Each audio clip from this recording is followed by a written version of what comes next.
There's this really cool and interesting quote in the Bible, Mark chapter 6, verse 4 and 5, which says, "A prophet is not without honor, except in his own town, among his relatives, and in his own home." And like, that's kind of crazy, because basically what he's saying is like, prophets, like special people, visionaries, people who see the bigger picture and contribute more than average, they're very honorable people, but they don't receive honor where they're from.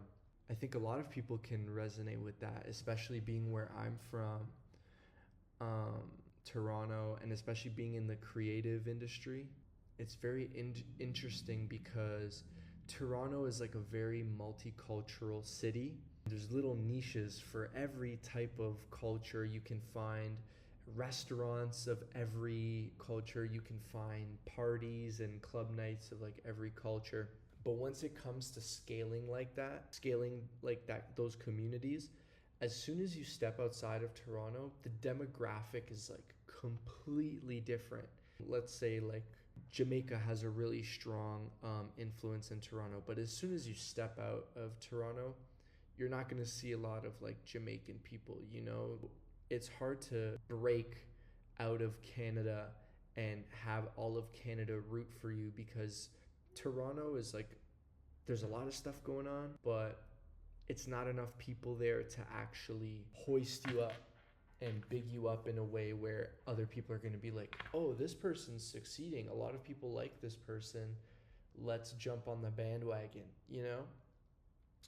So I'm a Brazilian person, born and raised in Toronto, but my parents are Brazilian. The values, the music, the culture, the food that I grew up on was like Brazilian. I'm kind of an offspring of those two worlds, so to speak. It's so interesting because I left Toronto at the end of 2024 to come to Brazil to do music, and the amount that I've grown, the way that people look at me is like way different just because I came from somewhere else. That comes with its downsides, obviously. Like there's some people probably, even in Canada, like the Brazilians in Canada, a lot of them would look at me and be like, this guy's not even really Brazilian. This guy's a gringo. Like, who does he think he is? Whatever. But I don't really care about that. Like my target audience, my demographic is like the people who are open-minded enough to realize that someone can be more than one thing at once. People can be two things at once. And that's why I left Toronto, to kind of get involved in the music scene and the culture of like the type of music that I actually make. Baile funk, Brazilian funk music, and I mix it with like pop and R&B, which are like the two genres that I would say are like the biggest coming out of Canada right now. It's interesting because the people who are closest to you, are like the most likely to put you down or overlook you or ignore you, talk bad about you to other people. And that really sucks, because in theory, those are the people that you should be building with.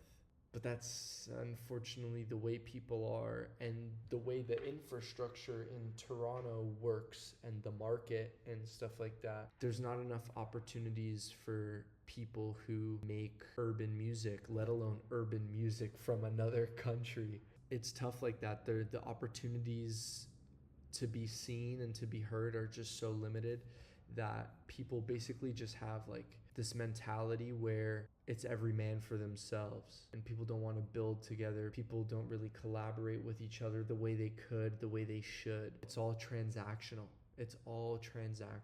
That sucks. Obviously it's a business, right? It's a music business, right?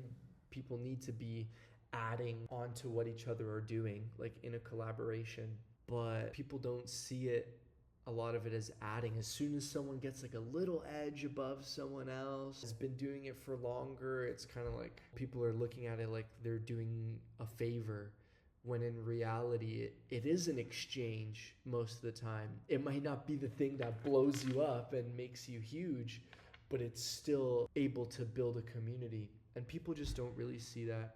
That's one of the reasons why I left. The other reason why I left, one of the laws of power, there's like that book or whatever, is about scarcity creates value. Once I left for the first time from December to May, December 2024, May 2025, and then I came back for June. And then in that month that I came back, so many people, yo, like, let's do this, let's do that, bro. Oh my God, I see what you're doing. Everyone is like seeing the fact that I left and treating me better because I left. Like, which is crazy. It's just interesting how like human psychology works. But that's fine. I guess that's normal. I'm just like venting. But at the end of the day, like everything that I build out here in Brazil, like I want to bring it back. I want to bring it back to Toronto. I feel like Toronto had a really big moment for hip hop and R&B, and Toronto's been dominating that sphere of music and even turned hip hop and R&B like into pop for like the last 10 years. And I think in the Latin space, that level of ascension, there's a big opportunity there because no one in the Latin community, the Canadian Latin community, has really been like, I'm making the hottest shit and I'm from here. Basically what Drake and The Weeknd and Daniel Caesar did for hip hop R&B, no one's really done that for Latin music coming out of Canada. And I think that's my goal, is to do that. It's really interesting how people work and how people act. I've seen so many movements like in the Latin community get to a certain point where they're right at the door of like breaking out of the Latin community and becoming like a household like staple thing in like Toronto culture. But then people start acting too big for the people who got them there. That just makes everyone bring you right back down, right? It's like, we were all working together to get to this point, but now that we're at this point, I want to sever my ties, and you guys aren't really doing anything for me. But in reality, they did everything that they could for you. And then like resentment and all that stuff.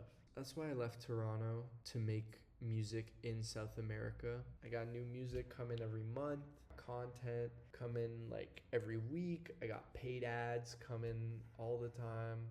Now it's just a matter of like locking in my image and my brand. My music is amazing. I don't give a fuck. I got like 6,000 something followers, 17,000 monthly listeners. I'm so grateful for like everything that's gotten me to this point, but people still look at my page and be like, oh, but his numbers are so low, I don't give a shit. My music is better than all you guys' music.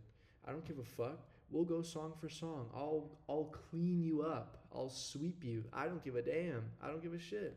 Like right now the world is like all about numbers. Right now I just need to lock in like my consistency with my content, my image, storytelling, and like my branding to a point where that is just consistent through every post, and then the numbers will start coming in, and then people will be like, oh, his music is sick. But like, you guys found me like this. Like I was always amazing. You guys just took a while to get to the party. I won't say you were late because the party's gonna start at some point. Right now I'm just kind of cleaning up the house, getting rid of all the dead weight. There were some people around me at one point that were harming a lot more than they were helping. That was another reason why I left Toronto, just snipping all the bullshit, all the people who talk in circles and their narrative is more about controlling like rather than building. But I feel so blessed to be able to be on this journey. And yeah, this is a cool video. I'll see you guys next time. I don't know what the fuck I'm going to talk about, but yeah, I'll see you guys later.